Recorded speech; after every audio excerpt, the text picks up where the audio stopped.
Dummgebabbel ist gleich. Erwin, Willi? Paul, Waldemar, Oskar. sind die 5 Pfälzer am Stammtisch. Ja, ich glaube, ich bestelle mir noch was zum Essen. Ja, Hunger hätte ich auch noch ein bisschen. Ach du liebe Zeit. Was denn das?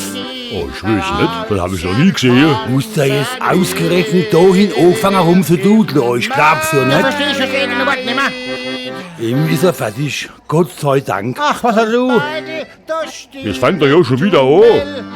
Wo man neu fährt, wird's hell, wo man rausfährt, dunkel. Soll ich nie gehen sollen, so ein Akkordeon um den Hals wickeln? Hey, hör auf. Wir versuchen es mal auf die friedliche Ich Art. glaub, das bringt nix. Trautel, kommst mal bitte. Bring mal dem Caruso und Schalle auf meine Rechnung.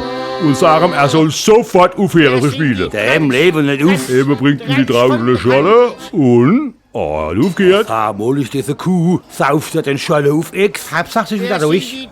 Ja, gibt's doch das. Jetzt fängt er ja schon wieder an. So, warte mal. Geh mal kurz zum, lieber. Mach's aber nicht so arg, Willi. Mal sehen, was er vorhat.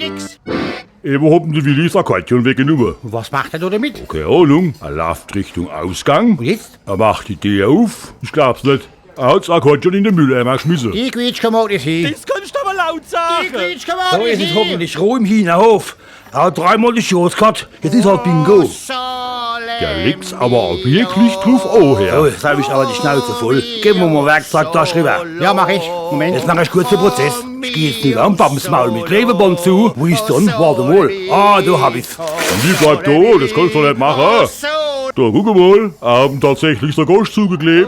Das hat er jetzt davon. Die Nervensäge, die überzweig. Er kann's nicht lassen. Das ist aber ein Handriegel her. Aber mit einer Lautstärke kann ich leben. Ja, so ist viel besser. Da kannst du dich wenigstens wieder normal unterhalten. Da bleib ich doch ein bisschen da. Ja, Trautel, komm, bring mir noch 3 Scholle, 2 Kerzen und eine Blume.